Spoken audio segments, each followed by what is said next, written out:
Donc on a des tas de choses extrêmement différentes du système solaire, très divers, et donc c'est une source d'inspiration pour tous les gens qui veulent essayer de voir qu'est-ce qui peut être habitable, qu'est-ce qui peut être habité. D'accord. On va revenir sur les conditions astronomiques, l'observation, le futur, etc. Mais je voulais me tourner vers Pierre Lagrange tout de suite en disant, Pierre, finalement, tout ça n'est pas très nouveau.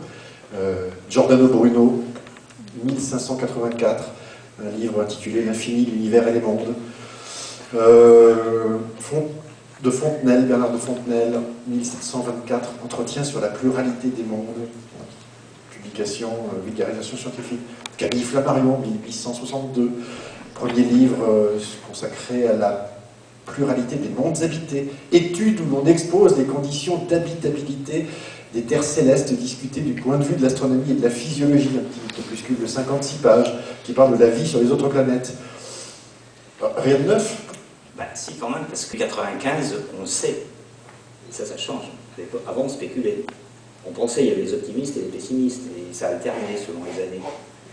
Maintenant, les optimistes ont quand même pas mal gagné. Alors en plus, avec une diversité encore plus grande que ce qu'on imaginait, quoique les écrivains de science-fiction avaient pas mal d'avance aussi là-dessus.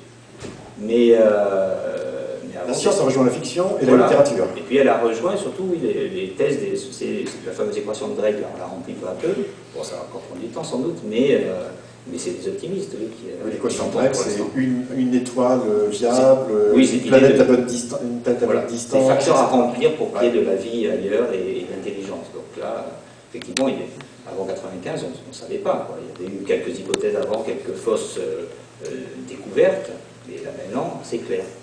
Donc ça change quand même pas mal la nature du débat.